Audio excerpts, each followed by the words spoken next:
और चलिए आगे बढ़ते हुए एक बड़ी खबर आपको बता दें, बात करेंगे रीवा की, जहां रीवा के संजय गांधी मेडिकल कॉलेज में 5 प्रसूताओं को ऐसा इंजेक्शन लगा दिया गया जिस पर 2 महीने पहले ही रोक लग चुकी थी। बड़ी लापरवाही सामने आई है। इंजेक्शन गुजरात की कंपनी ने सप्लाई किया था, जिसे दिसंबर में अमानक पाए जाने के बाद ब्लैकलिस्ट कर दिया गया था और वही इंजेक्शन 5 प्रसूताओं को लगा दिया गया। इसके बावजूद आपको बता दें कि 26 फरवरी को 5 डिलीवरी में यही इंजेक्शन लगा दिया गया जो कि ब्लैकलिस्टेड था और 5 महिलाओं की याददाश्त इसके चलते चली गई है। ये बड़ी लापरवाही सामने आई है अस्पताल प्रबंधन की। एक की हालत बताया जा रहा है गंभीर है। पूरे मामले का खुलासा अब हुआ है। जांच में सामने आया है कि अस्पताल के स्टोर कीपर प्रवीण उपाध्याय ने गलती से यही बैच जारी किया था और उसे सस्पेंड कर दिया गया है। इतनी बड़ी चूक हुई है और चूक के बाद भी बाकी अफसरों पर अभी तक कोई कार्रवाई नहीं हुई। बताया जा रहा है कि स्टोर में दवा के तापमान की मॉनिटरिंग तक नहीं होती। ये हालात बने हुए हैं। और इसी खबर पर ज्यादा बातचीत के लिए सीधा रुख करेंगे। रीवा से संवाददाता विजय हमारे साथ फोन लाइन पर जुड़ गए हैं। विजय, बहुत बड़ी लापरवाही है ये अस्पताल प्रबंधन की कि ब्लैकलिस्ट कंपनी का इंजेक्शन लगा दिया गया 5 महिलाओं को और कार्रवाई हुई है सिर्फ स्टोर कीपर पर।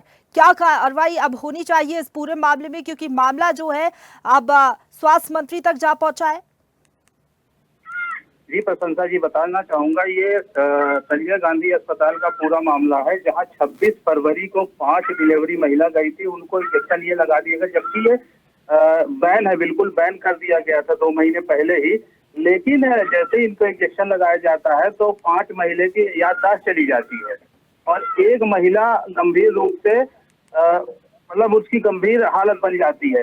लेकिन बड़ा सवाल यहाँ ये आता है, जैसे स्टोर कीपर को प्रवीण उपाध्याय को तो इन्होंने सस्पेंड कर दिया, लेकिन बड़े जो अधिकारी यहाँ बैठे हैं कुर्सी पे, उनके ऊपर कब कार्रवाई होगी? क्योंकि स्टोर कीपर जो डॉक्टर होता है, डॉक्टर अगर वो इंजेक्शन लगाने गया है तो उसकी भी जिम्मेदारी होती है कि उसको देखना चाहिए कौन से इंजेक्शन हम मरीज को दे रहे हैं, मरीज स्वास्थ्य जिससे रहे और मरीज को कोई दिक्कत ना हो। तो स्टोर कीपर बस पे कार्रवाई, ये एक प्रश्न चिन्ह खड़ा हो रहा है प्रशंसा जी। जी बिल्कुल विजय, जिस तरीके से आप बता रहे हैं कि स्टोर कीपर पर कार्रवाई कर खाना पूर्ति की गई, बड़े अफसरों डॉक्टर्स का क्या जिन्होंने बिना देखे ये इंजेक्शन लगा दिया और 5 महिलाएं इससे प्रभावित हुई है, उनकी जान पर तक बनाई है। एक जिस तरीके से आप बता रहे हैं एक महिला की हालत गंभीर बनी हुई है और ये पूरा मामला संज्ञान में आने के बाद क्या कुछ कहना है स्वास्थ्य विभाग का? कोई बयान सामने आया कि आगे क्या कुछ कार्रवाई की जाएगी इस पूरे मामले में? स्वास्थ्य विभाग से हमने बात करने की कोशिश भी की, लेकिन उनका जवाब साफ है, या तो फोन काट देते हैं या तो जवाब देने से मुकर रहे हैं वो। चलिए ठीक है, हालांकि मामला बड़ा है, गंभीर है, बड़ी लापरवाही है अस्पताल प्रबंधन की। अब क्या सख्त कार्रवाई इस पूरे मामले में होती है ये देखना होगा। धन्यवाद आपका हमारे साथ जुड़ने के लिए और अपडेट हम तक पहुंचाने के लिए।